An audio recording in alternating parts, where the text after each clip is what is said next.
Señoras y señores, muchísimas gracias por continuar con nosotros. Vamos a hablar un poco de medio ambiente ahora, un tema que siempre está en el tapete, medio ambiente. Y para ello tenemos a Luis Carvajal, del equipo ambiental de la Universidad Autónoma de Santo Domingo y miembro de la Academia de Ciencias, y un ambientalista de años y años.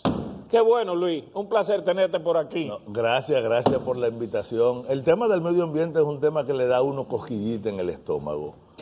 Claro, por dos cosas. Uno, porque es una preocupación permanente. Y dos, porque hay tanta distancia entre lo que se dice y lo que se hace, que cuando empiecen a aparecerse empezarán a solucionarse los problemas. Yo no sé si tú sabías que este año el movimiento ambiental ha elevado una consigna que alguna vez planteó desde otra perspectiva el profesor Juan Bosch, que hablaba de llevar al gobierno a su propia legalidad. Nosotros hemos planteado que el cumplimiento de la legalidad ambiental debe ser el punto número uno en la agenda nacional, que el gobierno cumpla las leyes y haga cumplir esas leyes, y la está cumpliendo. Que lo haga el sector empresarial, que lo hagan los diversos colectivos y que lo hagan los individuos. No, el país está cundido de violaciones de todo tipo, desde aquellas que se hacen muy visibles y mediáticas, sobre lo cual puede haber o no respuesta inmediata. Casi siempre las respuestas son lo mismo, lo estamos solucionando, actuamos y al final se siguen repitiendo, hasta aquellas que tocan las políticas públicas con relación al tema ambiental, que son las más preocupantes. Luis, te voy a hacer una pregunta de obligación, porque lo hice este fin de semana. Yo pedí, a través de la Ley de Libre Acceso a Información, a Impuestos Internos, la cantidad de dinero recaudado por la Ley de Residuos Sólidos. El informe que me dio Impuestos Internos, que a la fecha habíamos recaudado 7,000 millones de pesos, pero que tenemos más de 300 vertederos abiertos.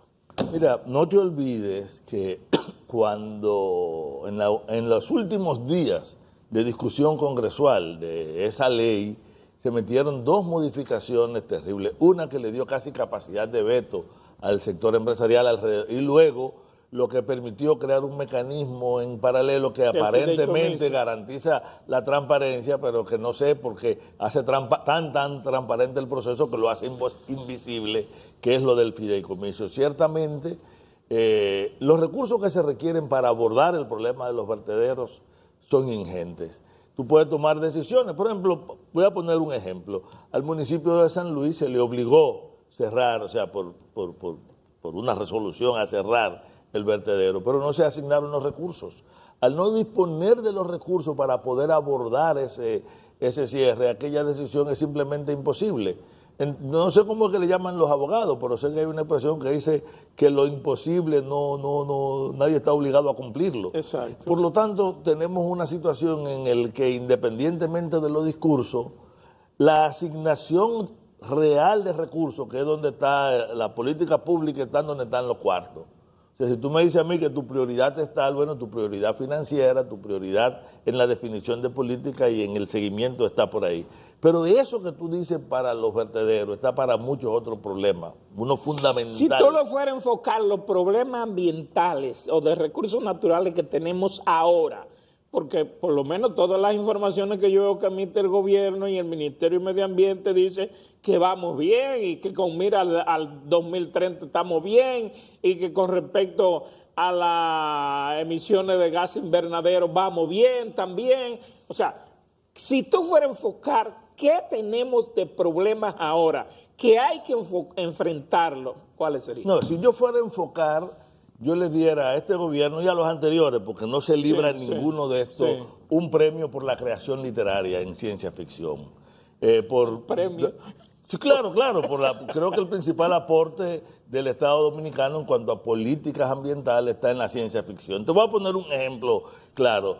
El 19 de noviembre del año pasado, el gobierno informaba a través del viceministro de Recursos Forestales que habían sembrado 5.8 millones de plantas.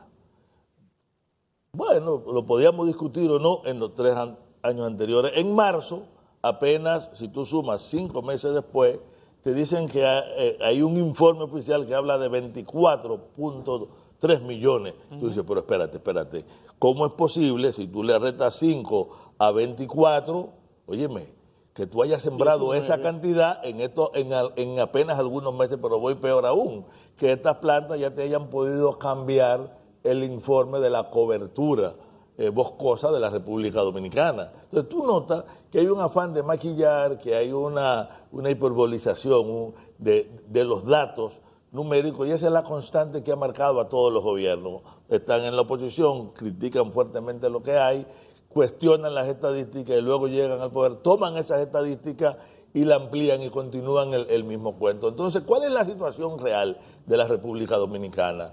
La situación real es que nosotros todavía no disponemos de una política concreta de restauración ambiental de nuestras cuencas altas.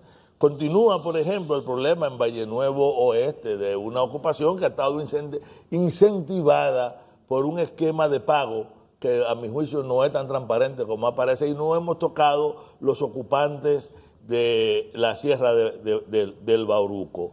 Pero tenemos un ataque frontal, directo, contra los diversos ecosistemas que forman el antiguo Parque Nacional Montecristi, que fue fraccionado por la ley 202 en 7 áreas, algunas de las cuales, como los manglares de Tero Balsa, o lo mismo de Buen Hombre, de lo que se habló en estos días, que tomaron mucha principalía por la depredación de la que todo el mundo se enteró, pero que luego descubrimos que había muchos otros problemas también en la zona.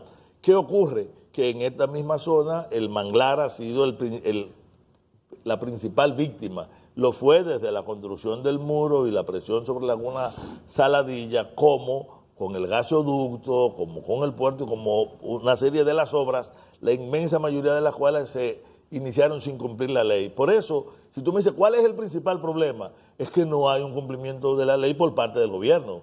Pero la ley no la están cumpliendo la inmensa mayoría de las empresas, las cuales a veces cubren los procesos ambientales igualito que una gente cubre el seguro de ley. Tú tienes un vehículo que tiene un seguro de ley que te puede cubrir, no sé, 300,000, 500,000 pesos, pero el día que tú choques con un vehículo de alto costo, se fuñeron porque no hay posibilidad. Ese seguro realmente no funciona. Pero hay algo mucho más grave que esto. ¿Qué es? El problema está en que el mejor mensaje educativo que se le da a la población es la ética pública. Que la inmensa mayoría de todas estas obras del gobierno se arrancan sin estudios ambientales y sin licencias ambientales. Y la explicación que se da es que es importante o que es del gobierno, o ambas penas a la vez. Como si la importancia no obligara a tener mucho más cuidado y a que se hicieran todos los estudios, porque los estudios ambientales no son una multa al proceso, como lo ve mucha gente. Son una parte para darle garantía a la sociedad de la preservación, el manejo integral de los recursos. Hay una cosa que no han podido controlar, Luis, ni este ni los pasados gobiernos, pero a pesar de todo, dicen que sí, que el 98% está controlado, el asunto de la extracción de materiales de los ríos. Bueno, ya yo te dije ahorita la tendencia a hiperbolizar. Mira, la extracción de agregados de los ríos es un negocio tan altamente rentable que vale la pena el riesgo. Muchas veces se resuelve el problema con multas que terminan siendo una especie de premio. Porque meter una pala en un río, en una llanura de inundación, tirarla en la cama de un camión y que ella vaya al mercado a precios exorbitantes, es tan rentable que vale la pena el riesgo y muchas empresas se llevan de eso. Y tenemos a mí me gusta mucho la palabra déjà vu, ese es como volver a vivir, volver a ver. Sí. Si tú revisas la prensa, verás cuántas veces en absolutamente todos los gobiernos, desde Balaguer hasta el día de hoy, te han dicho que el problema lo van a solucionar y prohíben cada vez más lo que la ley 123 ya prohibía desde el año 67. 71. Perdón, sí. Esta ley que establecía una prohibición de la extracción de agregados de los cuerpos de agua, hay por lo menos 40 resoluciones, normativas que vuelven y prohíben, pero siempre caemos en un truco que es una de las grandes mentiras que se le dice a la sociedad. No, es que se está abordando para corregir el río. Y resulta curioso cómo empresas dedicadas al negocio de la arena deciden corregir un río, se establecen un proyecto que es a 1 año, a 2 años, y al final de ello el río está más desmadrado, más roto y necesita más de su intervención. Sí, y esas canalizaciones duran todo el tiempo del mundo, con 3 mentiras. Yo invito a algún periodista o a quien sea que me busque uno solo de los ríos donde haya habido una propuesta de canalización que al final se haya entregado la obra ya canalizada y el río esté realmente canalizado. Eso no existe en todo el territorio nacional. Estamos hablando de una mentira que se asume formalmente. Yo sí creo que ha habido esfuerzos en diversos momentos. Pienso que incluso esfuerzos que son sinceros por parte de diversos funcionarios, pero esos esfuerzos chocan con el poder de un sector que está políticamente bien articulado, que tiene recursos financieros y capacidad de seducción. Luis, ¿tú crees que es posible cubrir las áreas protegidas, 132 áreas protegidas con 332 guardaparques? No, pero no solamente eso, el problema no es, ese es uno de los problemas serios. No solamente que tenemos pocos guardaparques, que están muy mal pagados. Ahora el gobierno saca pecho diciendo, el ministro dice, bueno, le hemos subido a 15,000 pesos el salario. Cuando dan el monto del salario, realmente uno le da ganas de llorar, porque dice, bueno, si usted le subió 15,000 pesos a una persona que está en la primera barrera de defensa de la patria, nuestra gran frontera es cada árbol que está condensando agua. Nuestra gran frontera es cada raíz que está estabilizando un suelo y evitando la erosión o que está garantizando la percolación profunda. Y esa frontera está profundamente descuidada. Pero no solamente eso, yo creo que es imposible hacerlo si no convertimos los planes de manejo realmente en la ley de gestión de cada área protegida. Si nosotros seguimos permitiendo, como se dio recientemente, un permiso para estudio de suelo en el entorno de Laguna Bávaro, o si seguimos golpeando los manglares de Heterobalsa, o seguimos permitiendo barcazas en Los Negros, o seguimos permitiendo, y así te puedo dar tantos ejemplos. Por eso yo vuelvo a que el problema fundamental nuestro es la erosión, es la degradación institucional y la falta de respeto a la ley ambiental. Mira, la viola el gobierno con estos macroproyectos. La viola cuando incluso está intentando desde hace mucho tiempo empujar un proceso que abra espacio a la privatización del agua, lo que chocaría con nuestra Constitución. Pero la violan también los colectivos. La viola una iglesia cuando te pone una bocina en un barrio el día entero y usted no es capaz porque es el cura o es el pastor. Y a veces la violan los individuos cuando son factor de ruido, etc. Pero la responsabilidad primaria es una responsabilidad del Estado que tiene que hacer políticas públicas. Pero yo no me voy de aquí sin tocarte el problema fundamental de la República Dominicana. ¿Cuál es ese? Y como yo sé que ustedes tienen el tiempo chiquito, mira, durante más de 30 años, incluso eso te lo puede testimoniar tu próximo entrevistado, que sabe que es así.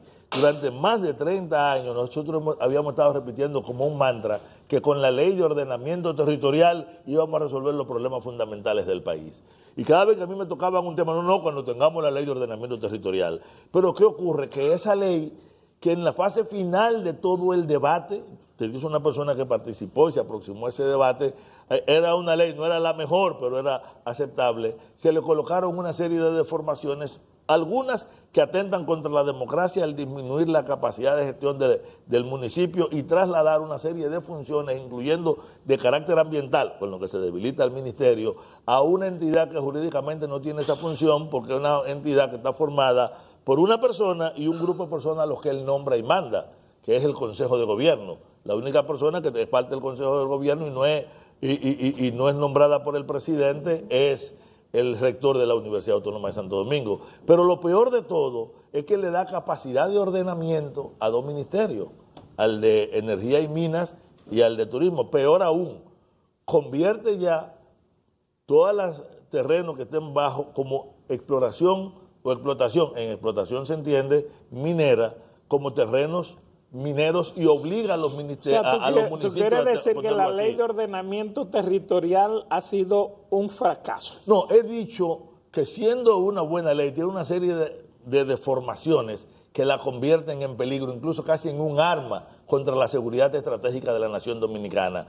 Porque si tú ves el mapa de restauración y te das cuenta que el 98% de su territorio, todo, incluyendo las nacientes de los ríos Joca y Neita y otros que te van a conformar el Artibonito, están en concesiones de exploración ya pidiendo pasar a explotación y que ya todos esos mineros, que si el naciente del río Masacre o de Jabón, donde está la Loma Pico del Gallo, donde está Bohío Resources, que es una socia de Barrick, con una concesión aurífera, que ya ese terreno es un terreno minero. Cuando no se sacó de la ley la propuesta de que por encima de la cota de los 800 metros se le diera prioridad a la producción del agua, porque como dice la propia ley, el agua es el eje de todo ordenamiento, muy bonito dicho como principio, pero en la parte dispositiva, cuando tú lo encuentras, no encuentras los elementos que te garanticen eso. Por lo tanto, una buena ley que tiene muchos elementos y que es altamente necesaria, tiene deformaciones que provienen de un lobby